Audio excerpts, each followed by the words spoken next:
That's gonna be the hit. The burn is on, and they also drop Chaser. P1 has really good at DPS because their mid and AD carry is insanely good. And it looks like Immortals is gonna be able to walk out of this. No, gets back charmed on the rappel down. Flame now tries to go in the fight, one after the other. TSM are returning with Doublelift onto the roster. They are reuniting that 2016 summer split, 17-1. Bjergsen hoping maybe it's going to be 18-0 this time.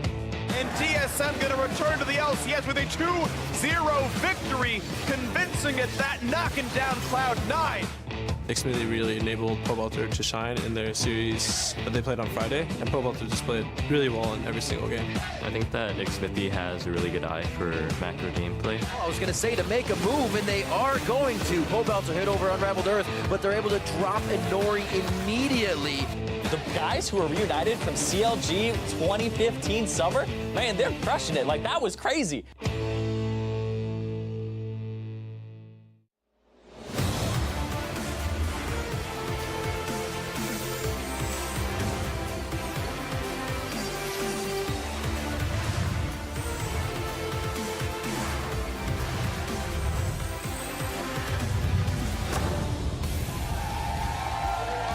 Welcome fans both in our studio and at home to the North American LCS. Teams look to end their first week on a high note with our matches today, as fans are fired up as ever to see week one close out in fascinating fashion, if we will. We've got Arcade Ezreal cosplay here joining us today. That's some fashionable cosplay we have there. TSM as well making their way into the studio moments ago. Bjergsen looking to close out a nice week for himself. Immortals, the Xmithie version of Immortals, making their way into the studio up against Envy later today. Apollo and the rest. Phoenix One readying up on stage. Zig in the top lane, and Nori in the jungle. Hello, everyone. I'm James Dash Patterson. Joining me on the analyst desk is someone who always brightens my day, Mr. Mark Zimmerman. Happy to be here. No Kobe to bring us down this time. The That's clouds. Right. Exactly. Kobe's always such a negative person. The most negative, the most Just negative. us two to be happy. All right, let's begin by looking at how week one has played out so far. CLG, they ended their weekend 2-0, while teams like FlyQuest and Phoenix One search for their first wins in our matches today. It all starts with our first series when Flame and Immortals face off against TSM on NALCS 1. Followed by FlyQuest taking the stage opposite Team Dignitas. If you're tuning in on NALCS 2, your first match pits Team Envy versus Phoenix One, then Rainover and Team Liquid look to take a win off Acadian and Echo Fox. While we anticipate how today's matches will shake out, CLG and Cloud9, they've already completed their weekends with surprising results. Yeah, I think you can be cautiously optimistic about CLG. They got a 2-0, which is great, but also the fashion it happened in. You didn't see Dardoch having his traditionally strong early game, so there's something to look forward to when that starts rolling around. Also, their macro wasn't great, something that CLG usually improves throughout the course of the season.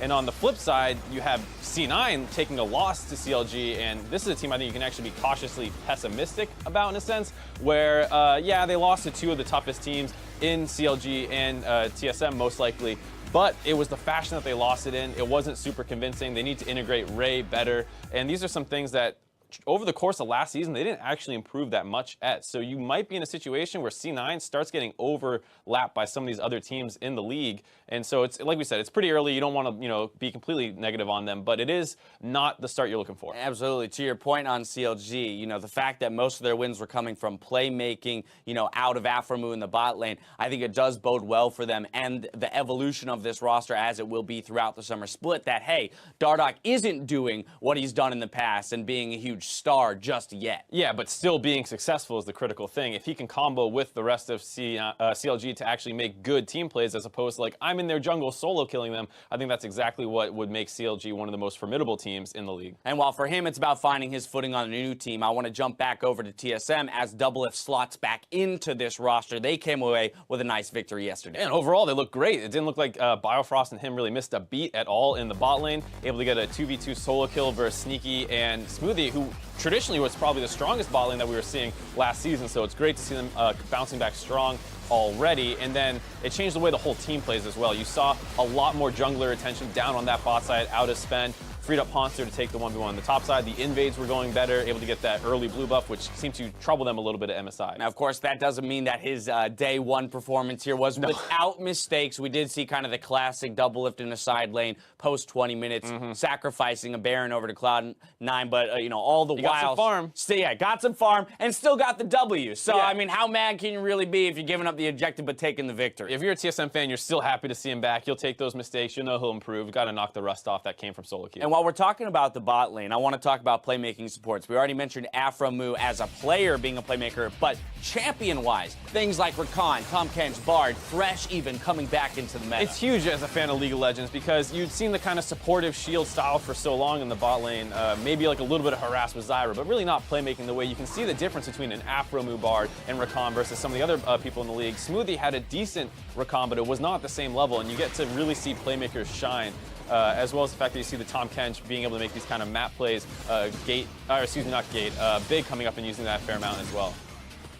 Yeah, so again, we're going to have to track how that develops throughout the split. I mean, Rakan is a champion that you mentioned, you know, we got the debut performance from Afromu where it really went off, and we saw kind of the upside and the potential of that pick, and then we've seen some more lackluster performances, so we're really going to have to track which supports are picking up what. Again, Smoothie did impress me even in the losses with sometimes his mastery and follow-up potential behind a contracts engage, but other players as well. We're going to look for them to really pick this up and find the most unique and most effective ways to use this champion. And it's just a great way for that role to shine. It's traditionally been like a little hard to appreciate the difference between me, Karma, you know, empowered shielding versus another player where, you know, you're turning off a Baron. It's an easy situation to play out. Here, finding the perfect angle at the Rakan, the right timing, knowing you're comboing it well with the rest of your team. Those are the kinds of things that really make that role shine. Yeah, perhaps more pogs go to supports. Yeah, I would love to see that. Playmakers in the lineup. Now, during yesterday's show, we asked you to show us how you LCS, and we want to feature a couple responses that caught our eye. First up, Harry Freeman said, when you have construction to do, but it's the first week of the North American LCS. I wonder what he's building there. That's the question. I mean, he's got the name Harry Freeman. I feel like every time I hear that name, they're doing great things. You got Gordon Freeman, Morgan Freeman. Boom. I don't know what other two great ones Freemans. there are. Yeah. Harry's another one. Hope you're building something awesome. Hope you're able to maybe take a break here on the Sunday watch some games, and enjoy a real day of LCS. Next up, Taylor Lavati says, the face when both are good games, so you got to watch them both. Well, I tell you what, that's what we do every day back here. Watch both side by side. That's both NA games, right? That's not an EU broadcast on one of those? Better not be. Better be watching both. I don't know. I wouldn't call those good games. It's a challenge, though. I mean, Taylor Lavati could probably speak to it. It's one of those things where you don't realize how hard it is to catch everything in a game of League of Legends. Yeah, I mean, that's one of the things that we got both going live at the same time. We're in both games to rewind, rewatch everything. Yeah, we at least have the benefit of being able to rewind and watch things that we missed to keep up with the times. Well, anyway, we can never have too many tweets, so keep using that hashtag HowILCS. But while that's enough from us, let's send it over the casters to get the day underway.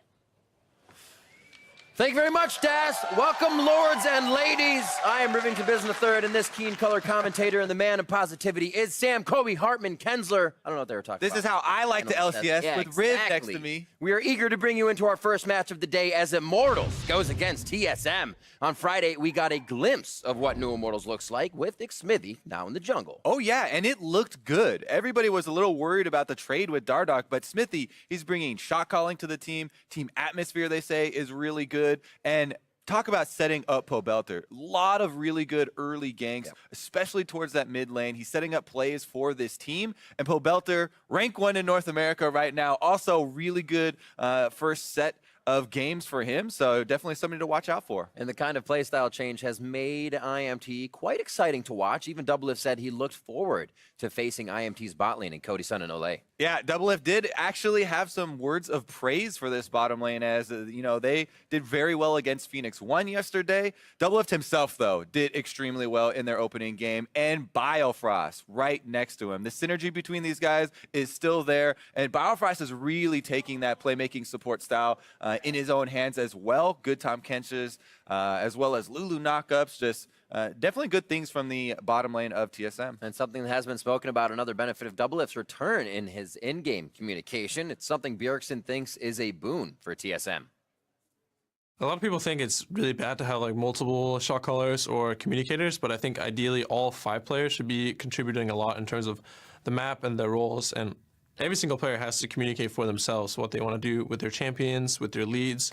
So I think having Doublelift come in and be another really communicative player will actually help us a lot because that means we have one player in each lane that's really communicative, and that's going to make it a lot easier to play on the map because say we make a play top, we're going to understand how that's going to affect bot lane and the other way around because every player is vocal both on the offense and defense.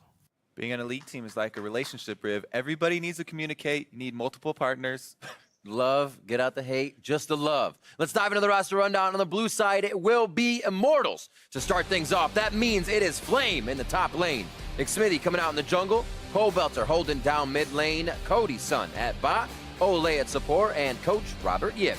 And on the red side, it's TSM. Up top is Haunter.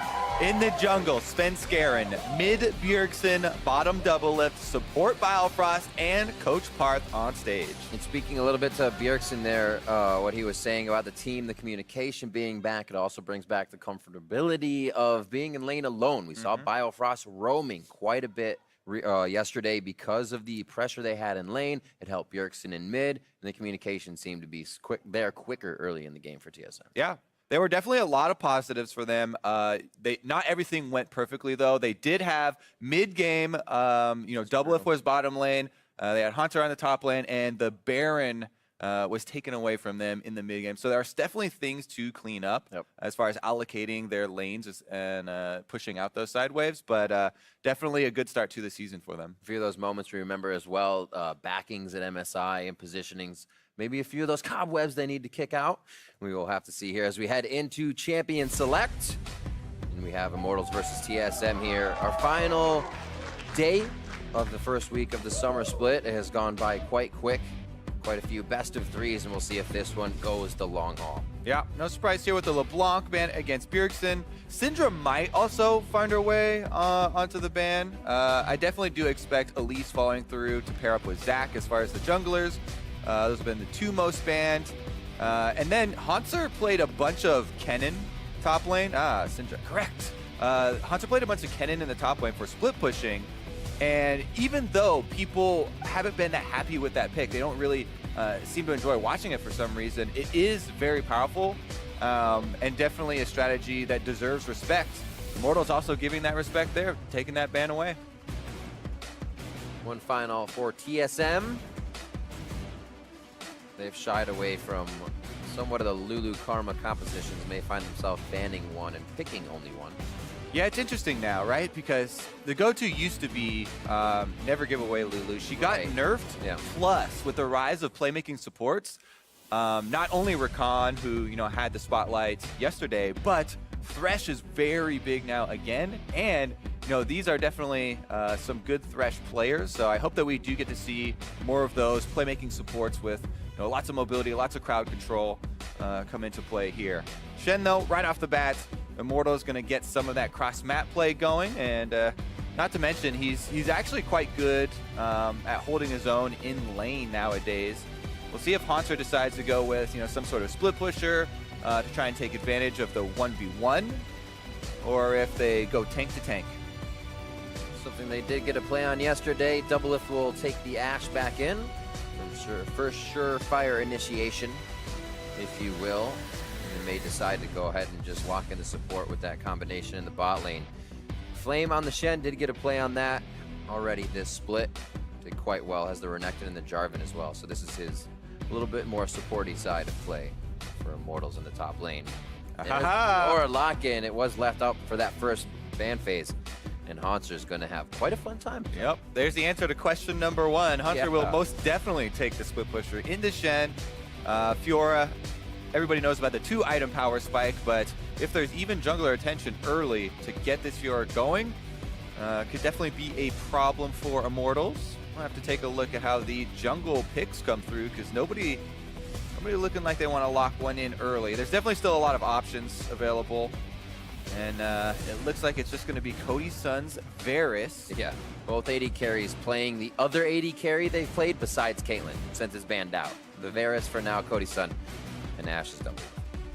I like how they hovered over the Rakan as well, just to get that in your mind, in case everybody wants to try their hand at it. I feel like that's one that you do need a little bit of extra time, and as I said on the analyst desk, not all Rakans have shown up equally as strong as Afro moves. Here we go, though. Smithy on his Lee Sin. Now, this is not typically a champion that people who just started watching competitive would associate with him, but if you remember way back to the days of, Vulcan Esports and Smithy in those days, Lee Sin was one of his premier champions. Back.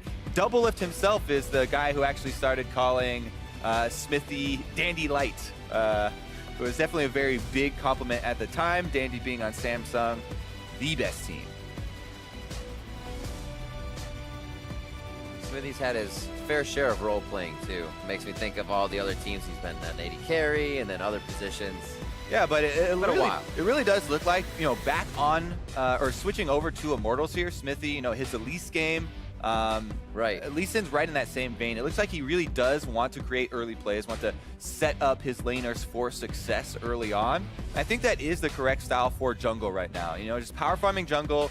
The rewards are just not there anymore.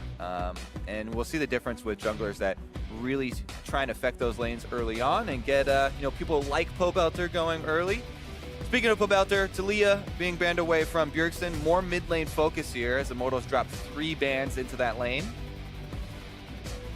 Might look like an RE game for Pobelter if they don't decide to ban it out. We're gonna have to somehow stay away from all of this quick attack coming in from TSM that can hit pretty fast. We see the second ban being Tom Kench, something Ole brought out yesterday also with that Lulu. They still have to go for it. Yeah, that very well could be the case, as Orianna's probably the most blind pickable mid lane still left up right now. With still blind. With so many of these bans here. You still have to worry a little bit about Fizz, and Fizz has really gained a lot of popularity lately as far as the assassin mid lane players have gone.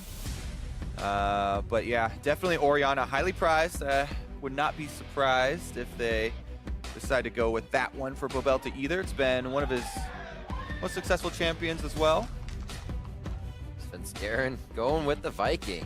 A little bit of lockdown already seen on the team. If he can run through that, it's pretty squishy backline so far to look at.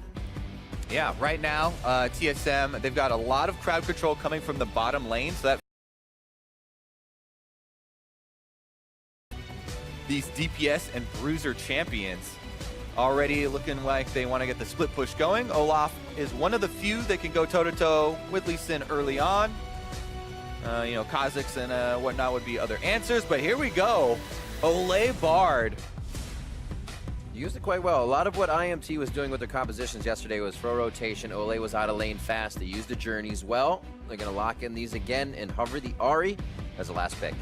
All right, it is going to be a lot of pick potential here. Ahri plus Shen to have a little bit more confidence, and then that Bard to pick off people that are roaming around. TSM, what will Bjergsen run into this Ahri? Now, it's actually interesting. I talked to a lot of different mid laners about the various matchups.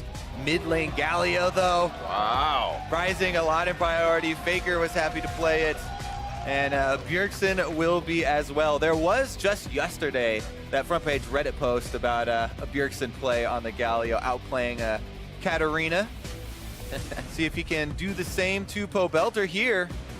I believe it. It was on the internet, and I saw it. And one of my favorite things about being able to have that last pick for your mid lane, to be able to have this kind of wild card of Galio, you're already showing this Fiora split push. And Galio in mid lane, there's so many options of, my favorite types of player are like, mid laners trailing the other split pusher, or Galio ulting from mid lane to go help Hauntzer if Hauntzer is attracting too much attention. Really like the way that this TSM lineup has rounded out, but again, Immortals. Smithy's gotten that Lee Sin for the early playmaking possibilities.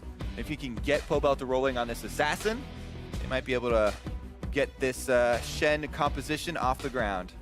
All right, you see the comps as we load into game. Hashtag IMT win, hashtag TSM win. Keeping an eye basically everywhere this game, as we would. We're going to be watching it from the skies above, but that bot lane. Doublelift singing the praises of Cody and Ole recently here in the summer split, and now back on TSM trying to make his mark in the bot lane with Biofrost. We'll see how these two match up. Both teams coming in with the victory here to start off the split. We'll see who gives each other the first loss.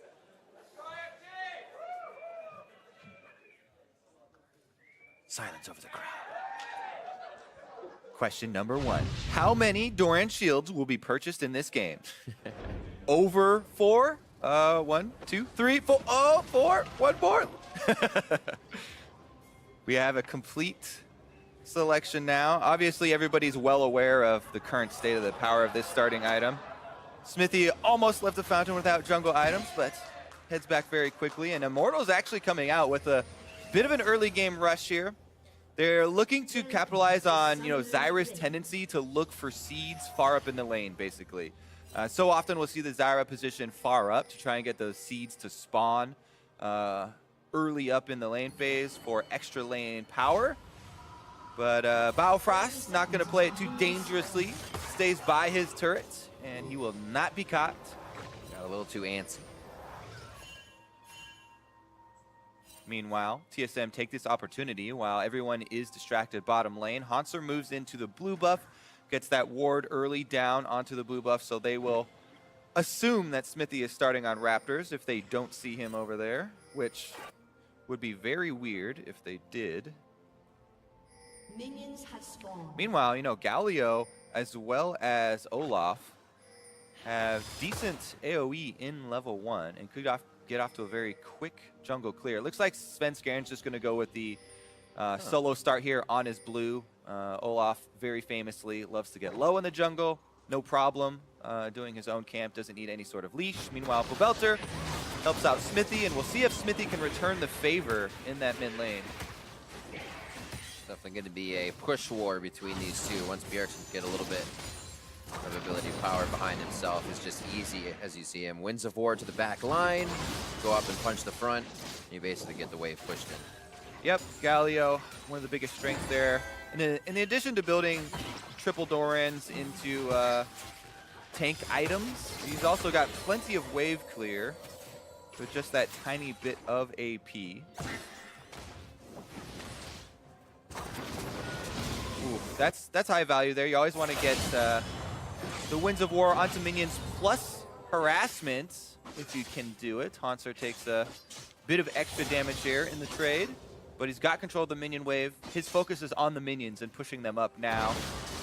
They did, by the way, get a little bit of extra information on Smithy, because Smithy went straight Raptors over to blue, and the Hawkshot does see that the blue has just been taken, so Hanser should know that he needs to ward fairly quickly. Svenskeren on his top side as well. Usually we get mismatched junglers, but it may actually be a meetup. Hanser actually doesn't take that info. He doesn't ward quickly, and now Smithy gone up quite far. Riposte is down from the last attack. The slow is there. He's going to flash forward for the next few. Brings it up. It's first blood. Going over to Immortals X Smithy. Oh, Hanser not going to respect that the blue buff was cleared. Smithy heads right up there with a very quick route. Raptors blue into Gromp and a very easy blast cone plant for the gank. First blood going over to Immortals. Take another look here. The reason Smithy goes for the flash is guarantee no escape for Hanser, no possible way for him to dodge the Q, no possible way to escape. That's why Hanser holds onto his flash, so luckily for him, at least he does not blow his summoner there as well. Svenskeren hanging around here actually probably won't gain them too much. Flame has no reason, to play super aggressively at this point. A sub 3-minute gank, pulling Hanser off guard. Teleport back to lane, Flame as well. And now towards the mid lane, Svenskeren looking to make a move onto Pobelter. Definitely a flash blown if they can get range here. There's the taunt from the Durand, and there's the flash. One last Reckoning swing, the charm to come in as well to give Svenskeren a few turret shots. Flash down on Pobelter, and Ahri does not have that safety until you get to level 6, so gonna have to be a little bit more cautious, and Bjergsen should be able to control the wave now very easily, even from this point on. And now that's a high value gank because Bjergsen had already used his teleports to get back to lane. So now he can just retain lane pressure here, whereas Pobelter is going to need to go back to the fountain, and he's going to lose off at least one minion wave and give time for Bjergsen to either go for a roam play or go for that recall again. Pobelter does stick around as Smithy's come over to try and help him hold this wave and hopefully not lose out on too much CS. Bit of bot side love from Svenskeren as well. He's going to be meeting Smithy in just a second on this Raptor camp. ward in from Svenskeren with the help of Bjergsen, and now they're starting to pressure what they've done to Pobelter in the mid lane. Yeah, this is all domino effect from the mid lane. Olay comes up with the flash. Ooh, flash miss on the Cosmic Binding. They may be able to get the damage on to Xmithy, but they turn it around and Svenskeren melts. That Olay Bard. Uh-oh, Smithy's not out of the water. Bjergsen feels like he can pick one up. That's the red buff. That's the lockdown on Olay. Can Biofrost and Doublelift make it? Journey gets him out just in time, but with the safety of Doublelift and Biofrost on a faster roam, and Cody Sun staying 1 for 1. Yeah, pretty quick here. And with that extra CS advantage, TSM actually almost evens up the gold. Top side is where they really want more of it to come through, though. And Hanser has been able to stabilize. Uh-oh. Root here lands on a Cody. Flash blown becomes very difficult when you start to mismatch the backs of your bot lane. And we'll see the roam starting here from Olay. Yeah, even though they have that ward in the tri-bush, and as soon as Sven sees Olay, he starts running away. There's a very nice magical journey there from Olay. Gets up there very quickly and allows them to get that kill. Meanwhile, Bjergsen takes things into his own hands. Didn't actually have to flash there. The last tick on Winds of War got the kill. But very close as Smithy was almost out of the area, and Bjergsen wanted to make sure he got it. Unfortunate too, with Pobelter being so low, he kind of had to watch the entire time from just behind Raptor Pit. Yeah. Would have loved to participate in that. That's why, this is the reason why TSM were forcing the issue around mid lane. Yeah. You know, because of the success of that gank, it gave Bjergsen control of the wave, and they made the call as a team, you know, to bring Svenskeren in for this counter jungle. But the surprise card of the Bard Roam caught them off guard. Meanwhile, down bottom lane, though, there's a lot of extra minions here for the TSM bottom lane to pick up. If they can see us under their turret without this pressure from Smithy, who's roaming through the jungle, then they should actually get a lead for themselves. And Smithy doesn't go for the bottom lane pressure. Just go for that blue steel instead. Nice. Not terrible for Bjergsen. He'd still love to have it. Winds of War, very powerful at clearing. He's going to start heading towards the top side so they can get vision. Ooh. With this leave of lane, they may want something bot for Immortal. And it's important that Bjergsen roam top side. The range on Galio Ultimate wouldn't be able to reach until he roams back down to this bottom side. He's made it back to his mid lane and could come, so Smithy has to be a little bit careful. Mid lane sees 2 as well. That's going to be the rotation from Svenskeren all the way down. So Smithy has to find a smart path out. They have the wards to do so. And Flame and Hanser start going back and forth in the top side. Yep, Hanser trying to just scale up here versus the Shen. Have to keep in mind that the Stand United will come in quicker than the teleport would, even though both of them technically could join the bottom fight. Big advantage, though, would be the Galio. And that's one of the things about mid lane Galio. You know, flexibility of using your ult either to the top side or bottom side of the map. Meanwhile, Pobelter has gone for that Ignite with the Ahri, looking for those pick kills. Taking stock around the map, CS pretty even, as it were. Svenskeren focusing a lot of the Krugs and the Raptors. As you see his CS a little bit higher as they're even, though at level 6. Bit of a grand challenge onto Flame. It looks like he'll back off now. Those teleports are back up, so if these guys need to try and make a play off a back, they still can try to. Yeah, good taunt away there from Flame. Pretty much times out the entire ultimate there from Hanser. Doesn't get too much value off of it. Little bit of deep wards here. Are going to see the roam top. You know, the Bard roam up top side has been seen by the ward already, and so has Smithy. So TSM know there are 3 members from Immortals up on top side. And they have the possibility of overloading on bottom. Problem is, Svenskeren also on a ward. So everybody just playing cautiously right now with so much mixed vision. A lot of pings going down onto Cody Sun right now. Directional pings, that is. Svenskeren will stay in the lane for now, and Bjergsen's just hovering enough to get that ult in. Yeah, and, you know, with... They knew he didn't have flash, and he was up against the wall, but Doublelift just misses it. A little bit wide. The crowd felt that one too. Yeah, there was not much space that he left between the arrow and the wall, but just enough. And Cody Sun sidesteps. Good push in the top lane here for Flame. Hanser and Svenskeren will be buddy-buddy for a moment, but he might just be on Krugs for too long. This gets pushed out by the TMS. Bjergsen backs as well.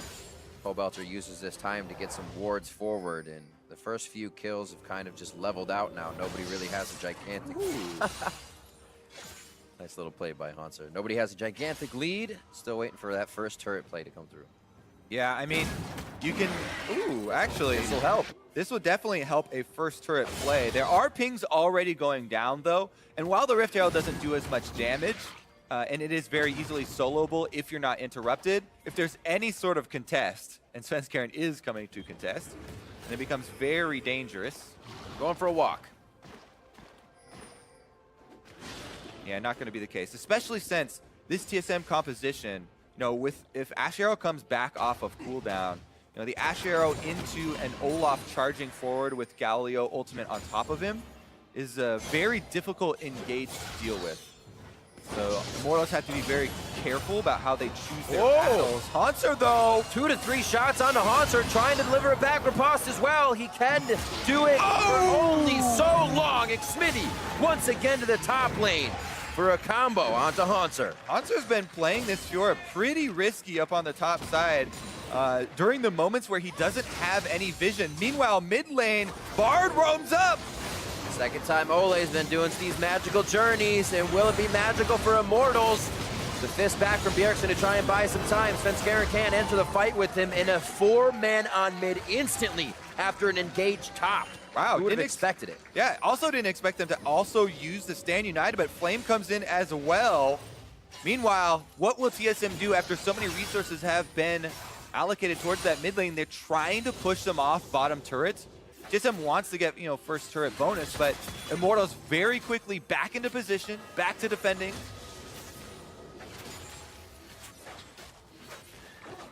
Falling down Svenskeren as well to the bottom side. They still want to pressure it. Bjergsen's technically still has ultimate, but it's pretty far away. Pressure from Xmitty just on the left. But an interesting bot lane, as we said, we'd keep an eye on it. Nice damage from the Meeps on Ole. Oh. Dodges with the journey. Tempered Fate splits the team into 3, but it's not really going to give any positioning to Immortals. And TSM is ready to go right back at it with Bjergsen on the way down. Yeah, Bjergsen's close enough to ult now, so they have to give him room. Svenskeren's going for it. He's trying to get right in onto Cody's son. Expect to see that grand entrance quite soon. And they say, no, we'll take the turret, we'll take the advantage, and we'll just push up. Pobelter is out of lane right now. We don't know where he is. Objective focus here. First turret, as well as being able to retreat and reset it before going for a dragon. They can actually start up another fight there. Cody's son does have his flash back off of cooldown, so it's possible for them to flash the next arrow that comes up, even if TSM decide to focus that duo lane. Meanwhile, Hanser's getting low again, and Smithy's heading up through the jungle past wards, though, so TSM should, again, know that he's coming. Yeah, Biofrost already en route. To make sure that doesn't happen, he may get seen out by the Scryer's Bloom, and he does. So that's actually very good for Flame. The team actually just pings him and says, be careful in that side of the map. Doublelift's going to be farming bot. Once they see him, there may be pick potential from this team if the rest is on that top side. Pobelter's still getting pushed in mid, though. Really liking the early game so far from Immortals, specifically Smithy's jungle path as well as Ole on the Bard. But this dive is definitely going to be aborted. No! Possibly they didn't know Ole was on the back. These guys are routing around everywhere, but it is Biofrost as well, right behind the team. Good dodge. Cody's son lands his ultimate. Heroes exit. Nowhere to... And it might be in the wrong spot. Gets the blast over. Oh! And it's going to be safe. Flashes for a little extra room. The blind charm into Orb of Deception coming through. The arrow from downtown is coming, but will they even do anything off of it? Oh, just to the left, the team's alerted. Oh, Hanser not going to hit him as he walks by the friendly arrow. And Doublelift had time in the bot lane with TSM's focus towards the top. There's been a lot of skirmish, but Doublelift has focus. Yeah, remember that Cody's son roamed up to help out with that. So that was a bit of a scramble, but it was very successful for TSM to be able to get out of that without losing a member, considering Doublelift pushed 3 waves into the bottom turret, got half of that second turret's health, and currently is stealing away red buff by himself. But he was last seen by this ward, so they think he's still in there. Chain of Corruption halfway down. A piercing arrow. Tempered Fate dodge into a flash. He is not leaving anything to chance. Yeah, so we'll have to see if he's punished for using his flash to steal this red. Olay wants to make him pay for it. I think it's just wards now. It's almost when is too far, but they know when is too far. Top lane is kind of thwarted out by Flame. See Fiora, Haunter, and Svenskeren trying to get a little bit back off of not a lost lane, still pretty even in CS, but Flame going to be quite big in the front line of these fights. Yeah, the extra kills for Immortals are nice on Haunter, but as you said, Fiora's focus is getting her farm so she can get to her 2-item spike. Ravenous completed is definitely beneficial, but would really need the extra move speed and armor shred coming through from Black Cleaver as well before he really starts to take off. Dragon control right now being set up by Immortals. Shen, Stand United is available. It's post level 11, so that's level 2. Double has the arrow. Nice Winds of War on 3 members. They don't have to stay in it too long, though, as Immortals gets away. I think Smithy has quite a bit of gold, 1,300 to spend right now, which would be some power to use in this fight. Looks like they're still going to stay to at least stop a dragon from happening.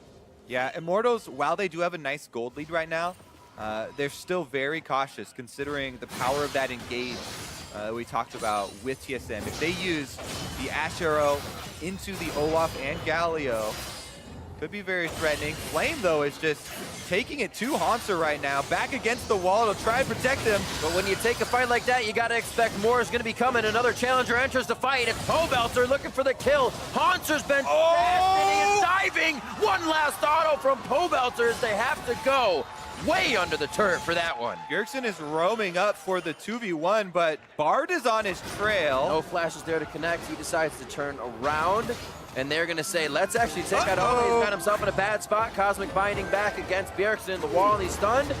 Justice Fist will not work, but it does get the Tempered Fade out. Who's buying more time is the question. Back into the fight comes Smithy. He's forced to flash out. Stand United onto him as well, as both teams don't like the situation. They back off. Yeah, actually, Immortals using a lot there to re-engage onto a Galio. Bjergsen right now is very tanky after just getting the Spirit Visage completed. So they do burn the Stand United for very little gain there. Pretty much nothing. Take another look at this. Ooh, that was a sneaky little taunt there that snagged him as he was passing through. My favorite part of this, actually, though, is the hold on the charm by Pobelter until he gets to point blank, right? You see the riposte come out, and then right when he passes by him for the point blank charm, that is what ensures this kill. Sticks around for the last auto, and is able to complete it before Bjergsen gets in range to use his Galio ultimate. They have to act fast. This is definitely down to the Immortals we saw last split as well. Yeah. Continuously pulling the trigger, there'd be a little hesitation, and the other team would collapse. And this is why we keep talking about their, communication, and it just looks like they've improved their decisiveness and their playmaking so much. That's really the biggest change for this squad. Continuing to hold this lead over TSM, almost 20 minutes into the game. So Rift Herald, you only have another minute to take it, and it looks like TSM want to grab it before he expires. Sven starts it up. Should be an easy take for themselves. See if Smithy and Pobelter actually have anything to say about this. They're roaming over right now casually. Flame as well, just off on the left wing. All right, that was casual. It is quite casual for what we're seeing. Nobody's even throwing out any abilities. Biofrost may be the first to set up these plants. All right, Bjergsen wants a hit. Durant taunt onto Flame. That's going to start the fight. Here comes the TP in from Haunter, and it looks like he may... Oh, he's not going to cancel that, actually. He had quite a bot lane to farm out, and they're just going to go ahead and maybe put some pressure mid. Yeah, TSM definitely want to back off of that one. Even though Pobelter missed that charm, he still got a big chunk onto Biofrost.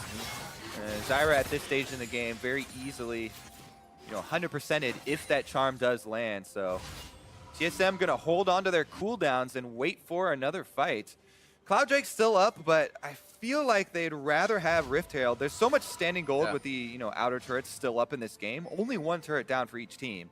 If you get Rift Herald right now, there's so many possibilities of cross map plays or trying to set up a team fight and getting multiple rewards if you're able to win that.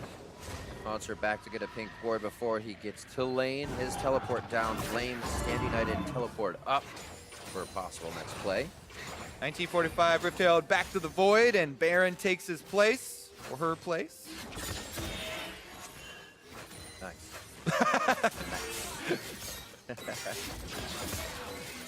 And just that small gold lead. Right now, it's the outer turrets. One big fight, and I feel like you get 2 turrets at this point. It's almost like the prize grows. If the outer turrets are up later in the game, you get a big influx of gold once this one fight hits. A little bit of a skirmish here to the top side. Ole, more than any other support, I see finding himself in these little fights that he's getting out of for now. But once people start to figure it out, it might be a little bit harder for him to make those moves. He definitely plays that aggressive roaming Bard very well. You know, he's been able to create some stuff for Immortals early on in conjunction with Smithy. Very close. You can tell Immortals, though, even with this lead, I know they're kind of poking the bear right now. And TSM's five-man squad is very formidable as far as the team fighting goes, if they can nail down someone. Pobelta right now in mid lane, it's a little bit of harassment, but he's able to hold on to his ultimate. Good push. Seems like they might use this for a little bit of vision control and adding a bit more cover. Sweepers are down for right now, so it's actually a scary move. You see power in numbers right now for the team as they head towards this top side. Yeah, Will be met. I actually like the strategy Immortals are going for here, trying to keep TSM spread out. You know, Pobelta's pressure is keeping Bjergsen just out of Galio ultimate range, but he's roaming up now. They're threatening this Olaf dive. As soon as he gets halfway, though, through the river, Immortals back off because they know the Galio ultimate coming in would be very scary. Doublelift's Ash Arrow is almost back off cooldown, and it's difficult to dodge both of those. Interesting watching Pobelter match that roam as well, but now he starts to go down. Bjergsen's going to follow. That's not a chance for Bjergsen to go top, so we make it a 2v2 here in the bot. Oh, there's the ultimate, but Pobelter roams down as well. On that ward, they know what's coming as well. I have to say, I mean, he's done a good job of either staying next to Bjergsen to threaten the charm. Uh-oh. Whoa, Smithy going hard, kicks him into the T, and Svenskeren got a Ragnarok immediately, hoping there was enough from Bjergsen, but he just used the alt bot. Svenskeren too slow there with his ultimate. He doesn't respect Smithy. Smithy goes for the flash play, instantly gets him, no reaction, and with a late Ragnarok, he still got kicked in. It didn't matter as far as escaping. Immortals again, just so quick with their execution. Gain some more advantages. Snap Judgment 6-1 now. A 3,000 gold lead as they extend it, and finally Cloud Drake finds some friends. They're going to be taken down on the side of Immortals. My goodness, I mean, so many people in the offseason were talking about the Smithy and Dardoch trade, and it seemed like almost everybody just assumed CLG won that trade, and the Dardoch end was better, but Smithy on Immortals has looked just so good. Much better than last split.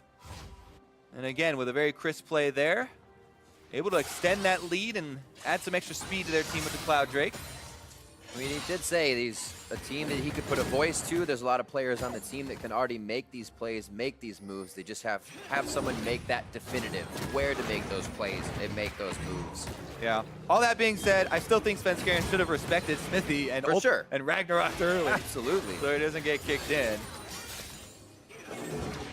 All right, another Ash Arrow down too, though. Doublelift just using that. So TSM, they still have to play around those windows. As much as we keep talking up this big, AoE engage that they have with Ash Arrow into the Olaf and Galio plus Zyra, they keep missing Ash Arrows. It's not going to be able to hold anyone in place long enough to make it happen. And Immortals have done a very good job of playing the map here. See that turret in mid go down. As we said, it was going to be a big fight, and structures were going to start falling. Immortals now have a much easier time getting into the jungle. Svenskeren just getting a ward over the wall. He just got back up and used his Ragnarok again. Going to be tough for anything initiation side from TSM. Grasping Roots as Biofrost tries to deliver as much damage as he can before IMT gets out. Okay, so if... Oh! Biofrost takes a bit of damage there as Ole sneakily gets back out. So I said we're going to rename him Trolle. All right, That's though. everywhere. For TSM, they do have a little bit of good news here. Hauntzer has gotten to that 2 item set on Fiora. He's continued to farm despite his 3 deaths. Scaling up here. Does have the AoE for pushing the wave, as well as the extra speed now. And it's getting a little bit worrisome for Flame, because even though, you know, they got a lot of kills on a Hauntzer, Flame didn't get any of the kill credit. Smithy, though, is coming down to try and keep Hauntzer honest still. I like that. Keep him honest. Because this very well could turn into a 2v1 situation where Hauntzer comes out with an outplay. Yeah, you can definitely see how the confidence is rising, though. TSM control over the Baron pit. And the Smithy and the team say, all right, we'll make sure mid has to be respected as they start to route it down. Tempered Fate, Biofrost could be the hit. They have to focus, though, as he is now the back line. And big hit onto Smithy. He's going to go down first with the focus of TSM. They get caught, but yeah, Svenskeren finds himself falling as well. Pobelter still in a spot to try and push the lane / get a pick. He's not fully joining the team yet. Ooh, yeah, it is interesting because while Flame tried to stand united into the fight, Smithy died before it completed, so that means that Flame still gets the push on the bottom side. And, you know, Immortals do have slight wave advantage here, but as we said, Hauntzer now with red buff, definitely way more scary for Flame to deal with in a 1 versus 1. Let's take a look at this as Smithy actually, this time around, he goes in right on Svenskeren and kicks him super early. Looks like they kind of wanted to abort the mission, right? They were hoping that they had more focus fire and more of a man advantage, but Pobelter still ends up finishing that kill onto Svenskeren, and just ends up being that little bit of a gold trade. No objectives afterwards. All right, definitely going to really put more emphasis on their extra warding here, because Immortals, they'd like to make that play again, but with the extra vision. So, you know, they can dodge things like the Ash Arrow. Bjergsen, at least now, no flash available on the Galio, so it makes Galio's initiation so much more telegraphed, and he's a little bit slow with a lot of his animations. So Bjergsen's time now is supposed to be getting creative, right? Finding a bush to come out from our... Oh, goodness! I blinked. Pobelter trails the split push, immediately moves in to take down Hauntzer, and you can see how confident now Immortals becomes. Obviously, Svenskeren has to back due to safety, but Ole even confident enough to just keep chipping away, getting himself into trouble at some point there. The team's going to be behind him soon. The split push and the bot by Flame has not ended yet, and TSM's going to have to figure out how to call the audible here. Yeah, this is Immortals' time to shine. The split pusher is dead. Hauntzer doesn't have teleport either, so they're going to 5-man the Baron. Brute force here. Sven does have his ult. He could run in for a smite steal. Ghost isn't up. He would be walked in, but like you said, ult is there, so it won't really matter. Oh, Bjerg! He comes at Bjergsen, hardly taking any damage, but delivering across 3 members of Immortals. The front end burst is too much for Immortals to handle. On the backside, Flame is going to be there, but TSM doesn't want the fight anymore. They're going for the objective. Hauntzer is back up. They would take a lot of damage on Baron. They're going to force it right now. Tempered Fate, great job on the double lift. That stops a good amount of damage onto the Baron, but will it be enough to stop them from wanting it? Hauntzer almost there, so that's a pretty big threat, but it looks like Cody Sun and Flame want to take it. Ole's an instant kill if Hauntzer's over the wall. You can see his positioning to dash over, but he uses it to Baron. Cody Sun trying to lock one down. Flame goes in for the last hit on the team. Flame gets Biofrost. 20 or 2,000 health on Baron. Double kill for Flame. Ole goes in, he dies. Hauntzer's going off. Baron gets taken by Bjergsen, and TSM are looking to clean up the fight. Uh-oh, Cody Sun's got nowhere to run, and Hauntzer should be able to hunt him down here if you're with the extra Q range, but Cody Sun's got the Cloud Drake, and he's on the run. He can go for the execute. He's got the blast code. He's going to make it. Oh, the volley coming in from double lift. Not going to be in range. They're cross lane now. Is he actually going to? He can't try to get out. He better there go we go. for the execute. He was going for the long execute. They know the time was up a bit ago. Didn't want to chance it. Pobelter stopping out mid, but what a fight back and forth. TSM with Baron. Yeah, exactly. We keep cautioning against this TSM AoE team fight. They have so many big tools, and with the Immortals here grouped up inside the Baron pit, Bjergsen, we said he had to get creative. He got creative. Around the backside, Smithy even helps him in. Oh my God, Smithy delivers the dash that Bjergsen was lacking. AoE taunts the entire team. What a betrayal. Here we go, though. There's the escape as the rest of Immortals try and get out afterwards, and you know how that one played out. Oh, no. I didn't even catch that part, but Feels good for Bjergsen. Bjergsen got some help in getting creative there. It's been so quick. Sometimes you don't think enough. I can kick him, but should I kick him? It's always the question in the end. Answer for that one, nah. Do not kick. Rewind. So a big surge for TSM in a game where, interestingly enough, seeing them backs against their walls for the beginning, holding off Immortals plays after they had crushed down the first 2 turrets, but now it's back to even here. TSM grabbing up some second tiers for themselves. Does it once again go back into a full fight? Red buff goes over to Svenskeren, and it looks like they're going to back off. Top push Hanser is respected here by Flame. Oh my goodness, this might be remembered as one of the biggest betrayals of this North American split, because now with Baron buff, that gave TSM so much room back into this game. The gold lead has shrunk to just 1,000, and TSM still with the Baron buff are pushing in for extra gold. Whoops. Pobelter, though, finds the assassination and wants another! Oh, they're on a double lift now. Somebody stayed a little too long to play. Flames on a double lift. The kite's there, though. He knows he can't reach it, and he's almost trying to get back and forth. Double lift should be able to walk out of this one alive, but you still have to remember Hanser has top lane to himself. That brought Flame by.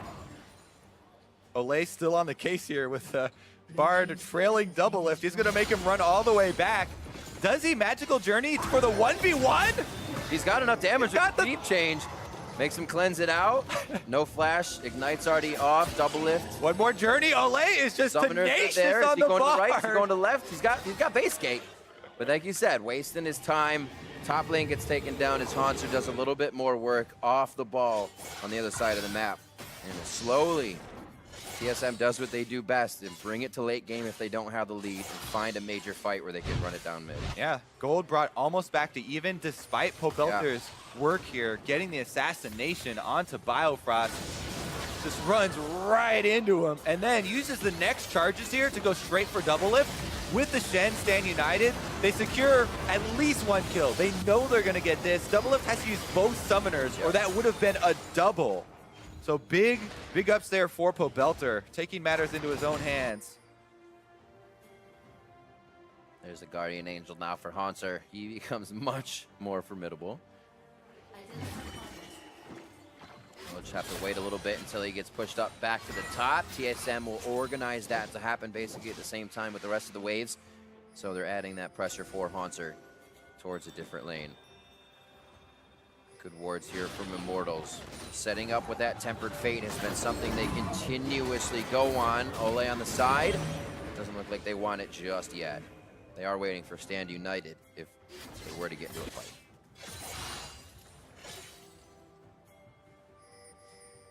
All right, Hanser now has GA and Hexdrinker on top of his core builds, and the split push Fiora has made it to the late game.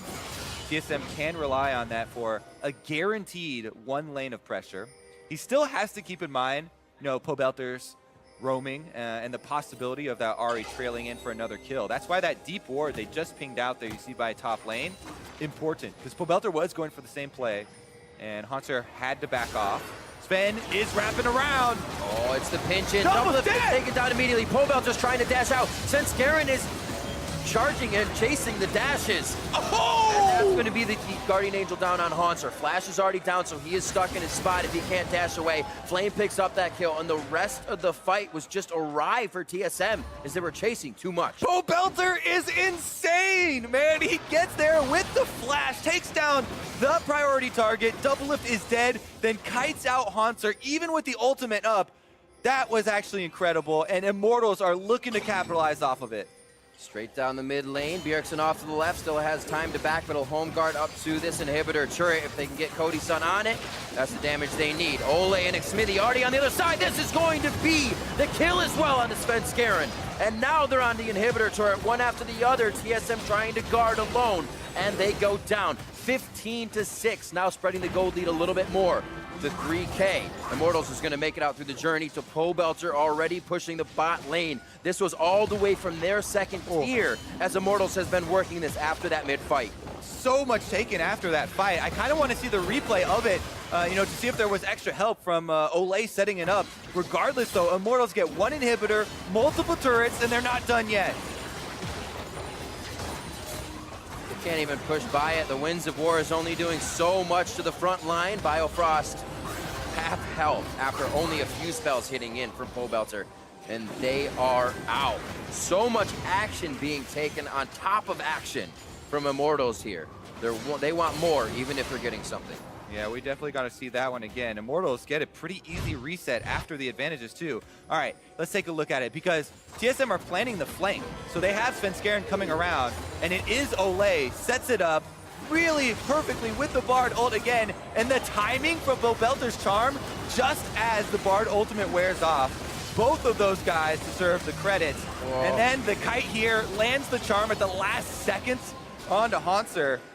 Man, Olay's Bard, early game, so much power from him, creating plays around the map, all the escapes that you talked about as well from him, really taking matters into his own hands. It's one of those where you see the guy trying to push the champion and himself to the limit of what they can do and get out with 100 HP each time. It's so much fun to watch. Like we said, this is an exciting squad to watch this summer split from Immortals as they take much more action and take it into their own hands. 4,000 gold. Is there all right with what's going down on the bot side? If they can drop the members of TSM, it doesn't matter if you have the Drake and Bjergsen is in. This happened before. The taunt almost cannot, they can't burn through Bjergsen after that. And now up to the hero's charge, gets himself back down to help the team. But that is Hanser going down. Svenskeren as well.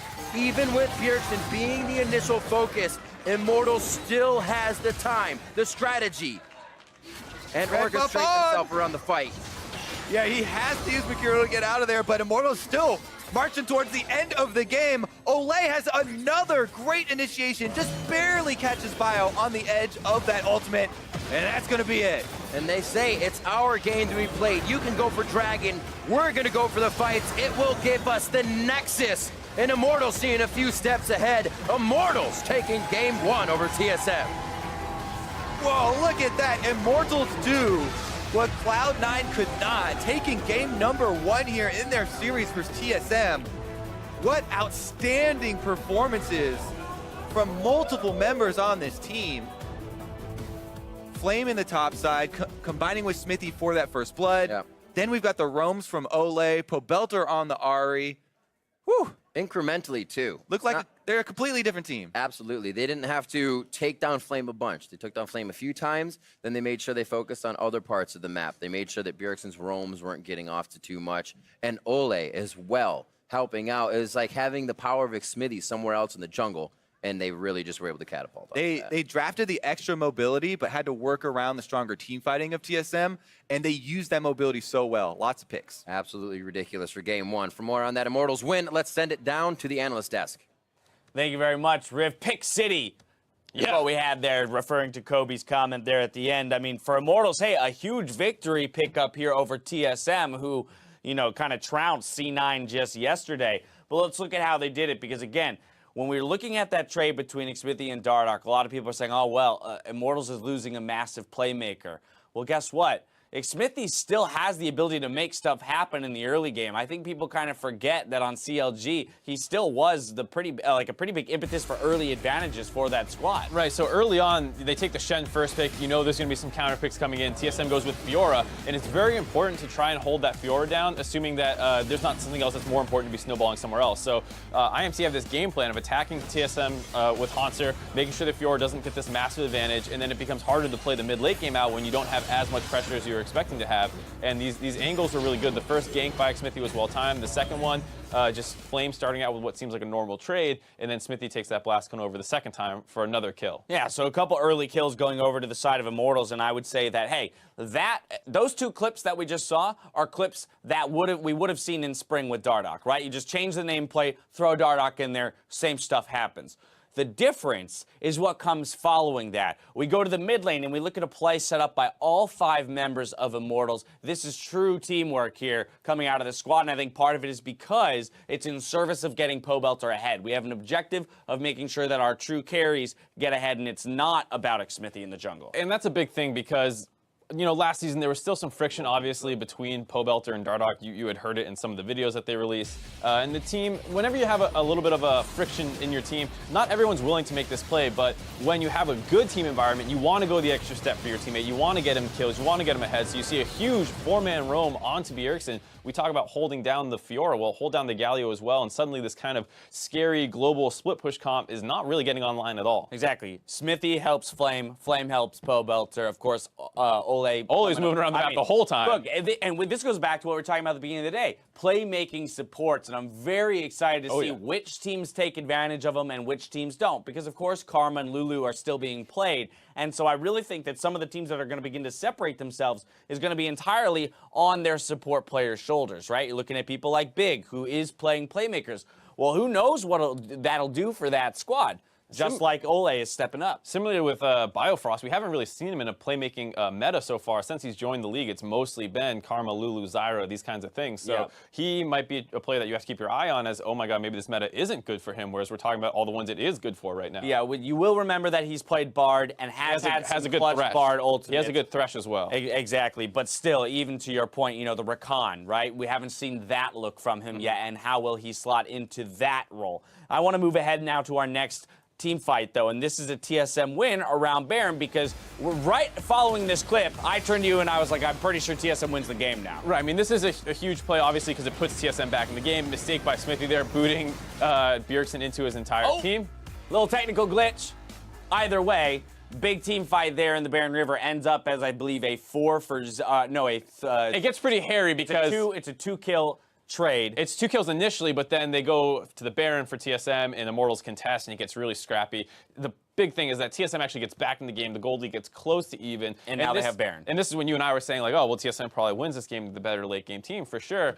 And the impressive thing is that, no, Immortals actually continues to outplay them in terms of their teams, team fighting. They have everything start off with Bard picks and all these different things with perfectly timed charms coming from Pobelter, and the coordination was very impressive. When they don't play scared, that's the big thing, right? It's a single loss team fight, and again, my immediate, thought was, oh no, TSM's got Baron, they've got they're going to have the late game Fiora opportunity. Kobe mentioned that the team fight very strong with that Galio for them. I thought it was all lost. But Immortals, in the face of that adversity there, decides to strike right back, and they're like, no, we're not going to let you dictate the pace of the game. We had Pobelter pick in the bot lane, followed that up with the team fight in the mid lane, played very well by all members of the squad, and they're right back in the game. And I think, like you said, Pobelter really the guy to point out. He received a lot of help in the early game, going to get player of the game, but actually, Ole's going to pick up Ole player gets of an the game. honorable mention for Pobelter. Boom, honorable mention for Pobelter. So that's what I guess we are going to give it to Ole for getting Pobelter rolling, because that's what I was going to say. He did receive a lot of help, and that was a lot of that off the back of Ole. And then in that late game, once again, the combination of the two, Ole starts it off with his ultimate, holding people in place, and then Pobelter following up with the well-timed charms. But I think part of why it's hard to make that decision, and we give the nod to Pobelter while, the award is delivered to Ole, is because each member on this team at some point made a play, right? Again, Xmithie getting Flame rolling, but then Ole had a hand in getting Pobelter rolling, but then Pobelter took the advantage that Ole gave him, and he actually turned it in to 1 team fights and big picks. So already on the outset of the season, this Immortal squad is looking good, where we thought it was going to take at least a little bit of time for them to ramp up. Especially because there was such a difference in the style that we were expecting to see out of them. And it is a different style, but it's working right out of the gate. It's very impressive to see, and you got to hand it a little bit to the players and the coaching staff for coming together and instantly finding something that's going to work for them. Got to win 2, though. So we'll see if not out of the woods yet. Yeah, Immortals comes out with the first win of the series. We'll see if TSM can tie it up in Game 2. Meet us back here after the break.